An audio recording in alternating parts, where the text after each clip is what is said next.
Hello and welcome. I'm Kriti Mehta and you're watching the World Report on NewsX World. Let's take a look at the top headlines this hour. Ukrainian President Volodymyr Zelensky says he will send the United States an updated plan for Ukraine. He says that he wants to discuss Ukraine's restoration as part of the peace plan preparations. Ukraine's President Volodymyr Zelensky says the country could hold elections within 60 to 90 days if the US and Europe provide security guarantees. He adds that Kyiv would move to change the law once those guarantees are secured.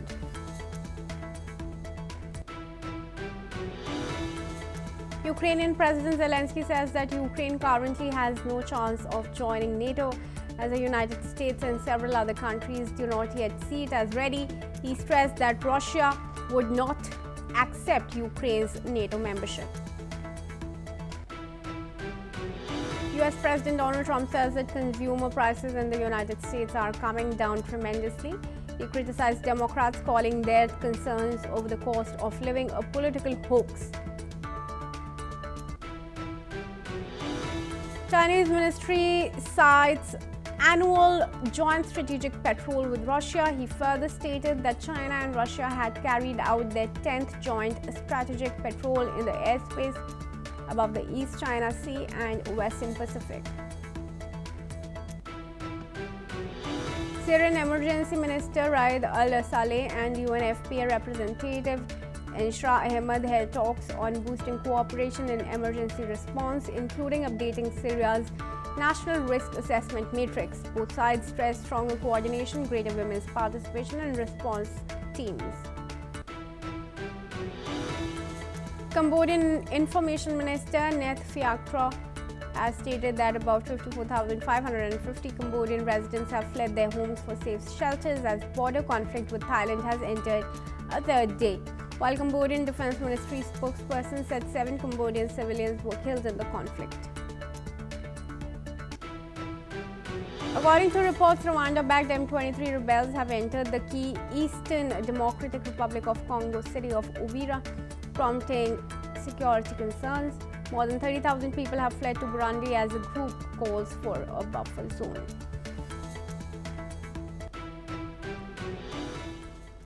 And viewers, let's start with the top focus. The Kremlin has said that US President Donald Trump's recent statements on Ukraine align with Russia's perspective on the conflict. In a recent interview, Trump asserted that Moscow would ultimately prevail in the war and suggested Kyiv might have to cede territory.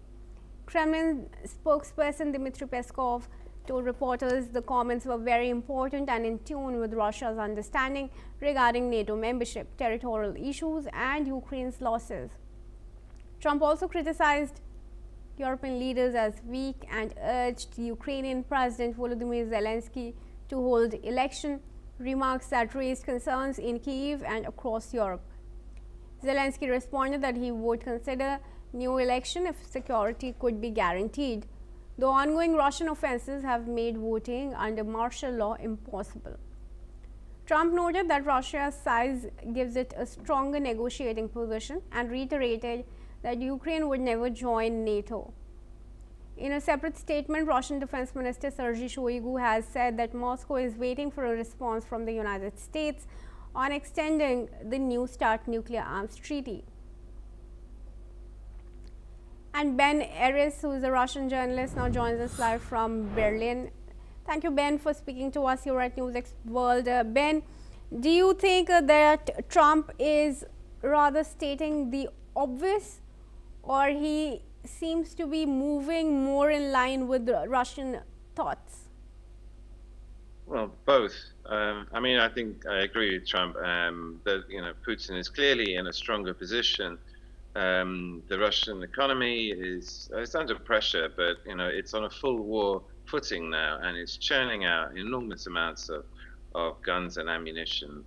At the same time, the manpower issue, they're losing a lot of men on the field, but the recruiting program means that they can cover those losses. And then if you look on the other side of the fence at the Ukrainian position, they're short of man, They're short of money, they're short of arms, the relationship with the states is going badly. I mean, Trump is effectively pulled out, and they're running out of money, so they're facing an economic crisis in the first quarter. So Putin's very confident. He's confident that he can win on the battlefield, but there's a serious effort now, the first real serious effort to negotiate a ceasefire, and he's in a strong position. And at the same time, I think it's very clear that Trump ultimately just wants the war to stop, and he wants to do some business with Russia. He wants access to the minerals, the oil, all the other goodies. And so he tends to back the Putin position in these negotiations, which boils down to him putting pressure on Zelensky in order to do this ceasefire deal. What do you think about Zelensky's statements on NATO membership? He says that Trump doesn't think that he's ready for NATO membership, and Russia would not ever accept that. Why is that a concern for Zelensky at all? I mean, Russia started this war because of the prospect of Ukraine joining NATO. I mean, pre-2014, the constitution said it was a neutral state, and under Poroshenko, the last president, they changed that national ambition to become a NATO member. However, NATO has no intention of ever letting Ukraine join, but on principle, they're refusing to exclude the possibility. And what Zelensky is talking about, the NATO membership, what actually is at issue here is he needs a security deal. Now, NATO is the obvious one to go for. But if he gets Article 5-like security deal from the Americans, which is actually being discussed as a possibility, because he needs to secure the country, he needs to ensure the sovereignty of the country going forward, and he needs some serious commitments so that if Russia were to even threaten to invade again, he can turn to allies and prevent that from happening. So he's insisting on NATO because that's the simple option. But if one of the partners, if the Americans or the EU step up with these Article 5-like guarantees, then that will do. That will actually end the war. Zelensky will be able then to do a ceasefire deal, confident Ukraine's long-term future as a sovereign nation is guaranteed. All right, do stay on with us, Ben. We have some more developments now coming out of Kyiv. All right, in fact, before we go to that, viewers, let's tell you news from Israel, where Druze leader Sheikh Mowafaq Tarif has called on the United States to guarantee the security and rights of Syria's Druze community amid fears of renewed violence in Sweida province. Speaking at the UN in Geneva on Tuesday, Tarif urged Washington to protect minority groups, prevent further massacres, and reduce the need for Israeli intervention in southern Syria. Listen in.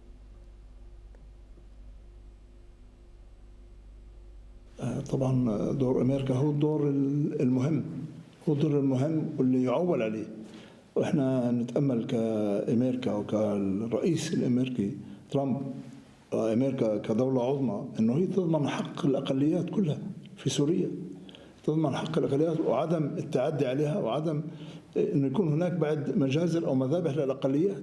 هذا لازم على الواجب على الولايات المتحدة أن تعمله من أجل ضمان حقوق كل الأقليات في سوريا، وخاصة أبناء الطائفة الدرزية أيضا من جملتهم، لأن لن يكون هناك استقرار في سوريا إذا لم يكن هناك إعطاء أبناء الطائفة الدرزية حقها.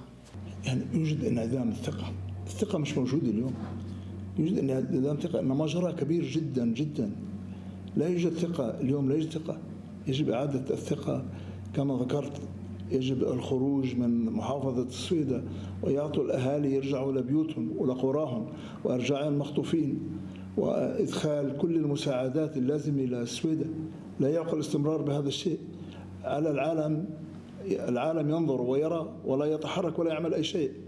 لا يعقل هذا الاستمرار بهذا الوضع الموجود، لا يعقل. Now, Sweida Druze majority residents. Syrian forces were accused of execution-style killings of Druze civilians, derailing ongoing talks to integrate the province's police under Damascus while preserving local autonomy. Tarif emphasized that trust must be rebuilt between the Druze and the government of President Ahmed al-Shara, who has vowed to protect the minority community. The leader rejected proposals to disarm the Druze and stressed the need for self-determination and minority rights, drawing comparisons to Switzerland's confederate system. And I now request Alison Martler, former AP Bureau Chief in Romania, to join us. Thank you, Alison, for speaking to us here at NewsX World. Alison, what's really driving the violence in Sweida, and where is this civil war going on in the country? Well, it's a very problematic region. Civil war is nothing new there, and there is a realignment in the Middle East after Assad left power. So the new president has only been in office, I think, since January, and he's promised a more moderate line. But there's a lot of still warring factions, and that's why they feel they need the United States to continue to guarantee, or to try as the best option for guaranteeing peace in the region, because the Druze group is not just in Syria, it's in Lebanon, Israel as well. And I think the new president, he wants to set a new path for Syria. He's been abroad a lot. He's been forging international relations. He's trying to get the economy going, trying to set a new path after the years of war and desecration that happened there. All right, Alison, do stay on with us.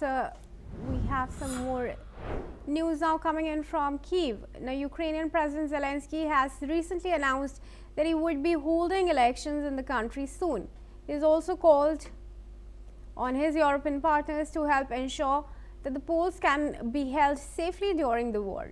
Responding to the announcement, residents in the capital of Kyiv have been doubtful, some also questioning the need to hold a presidential election now and whether the process could be properly organized in the frontline territories. Let's listen in. У нас навіть прописано, що під час воєнного стану, який у нас було оголошено, вибори не проводяться. Те, що Трамп хоче, це його справа. Він президент абсолютно іншої країни, який абсолютно не відноситься до України. Я за вибори в кінці воєнного часу після нашої перемоги. Як і повинно бути. Моя особиста думка не на часі. Бо люди мають в окопах якось виходити, чи їм будуть завозити в окопи ці скриньки. Зараз, мені здається, треба війну закінчити, а потім вже проводити вибори. Та вони вже нам надавали скільки разів гарантії безпеки. Хто в це вже вірить? Це демократія, це ж міф, як і комунізм в радянські часи. Я не вірю в це. Ми вже це проходимо. All right, and I'd now request Ben Aris to join us back into the discussion here. Ben, what's your opinion on Zelensky's acceptance to hold an election and call off the martial law ultimately? Is it signaling that he can finally see that the chances of him winning the war are very feeble? Yeah, I mean, Ukraine is not going to win this war. I think that's clear. And if it finishes either through ceasefire or in capitulation, then martial law is withdrawn. Zelensky's 5-year term actually expired in May. So under the Ukrainian constitution, you can't hold elections while martial law is in effect.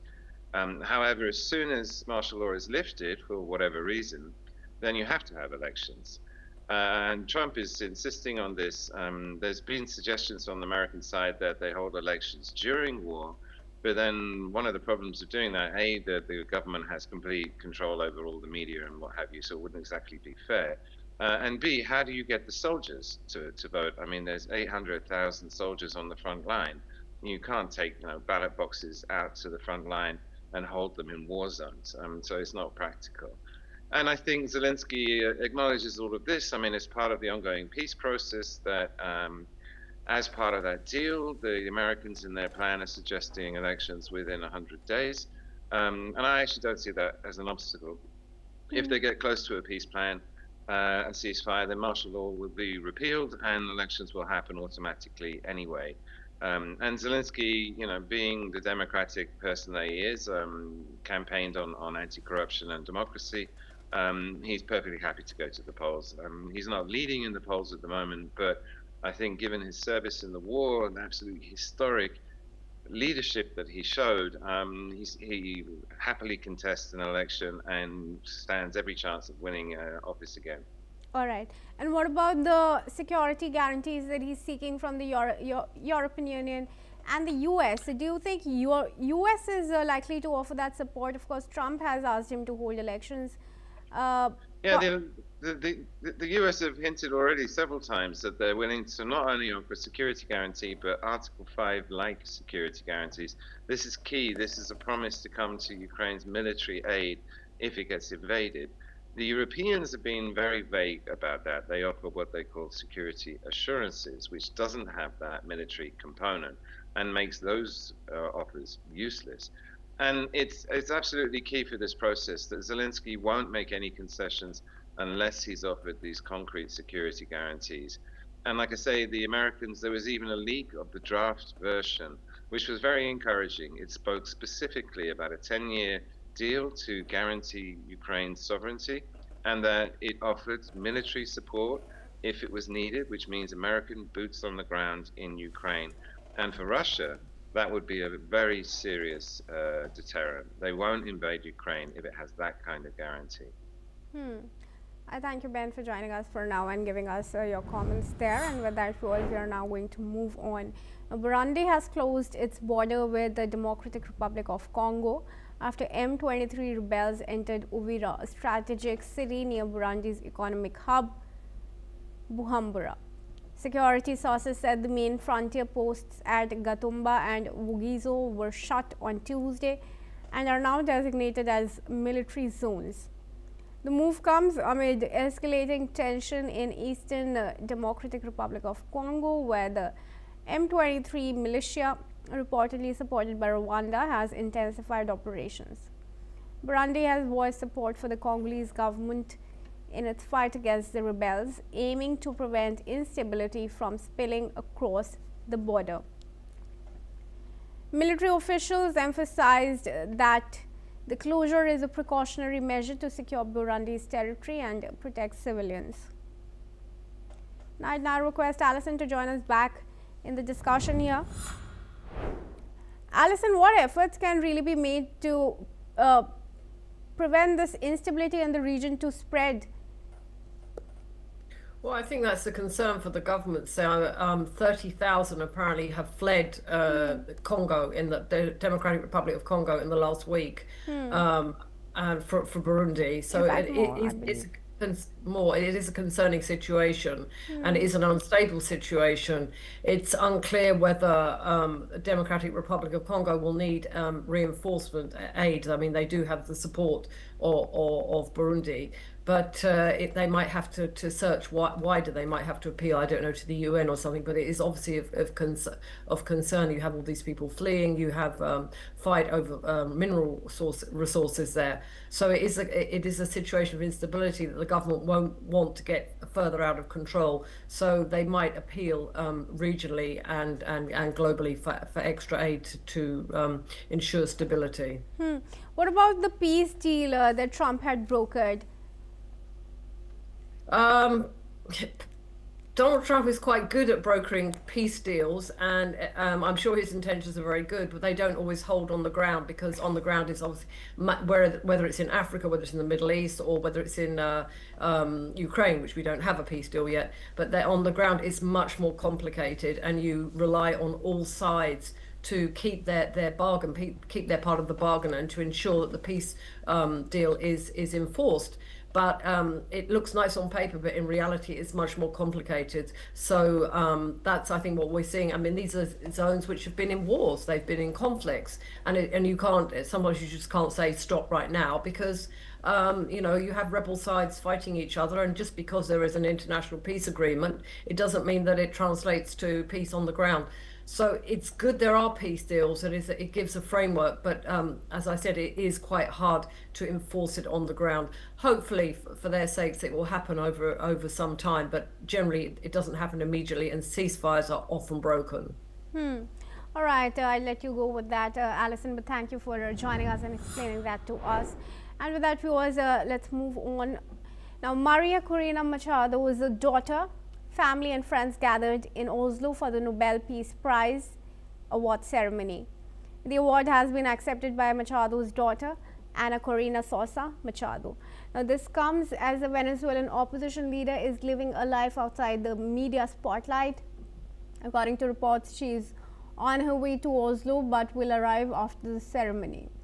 Meanwhile, the Nobel Peace Prize Committee Chairman Jorgen Whitney has urged that the Venezuelan President Nicolas Maduro to accept his alleged 2024 election defeat and resign. Let's listen in to what he said. In this hall, with all the gravity that attends the Nobel Peace Prize and this annual ceremony, we will say what authoritarian's leader fear most. Your power is not permanent. Your violence will not prevail over people who rise and resist. Mr. Maduro, accept the election result and step down. Lay the foundation.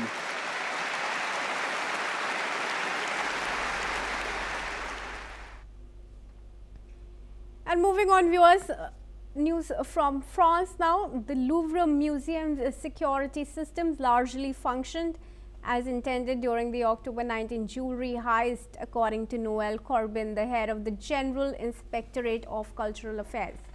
Corbin told the French Senate that the instructions were properly followed and the alarms worked well and responded quickly. However, he also highlighted the number of malfunctions, particularly pointing to the outdated external video surveillance system. The comments came as part of an administrative inquiry into the museum security launched after the audacious daylight robbery. Let's listen in to what Corbin had to say.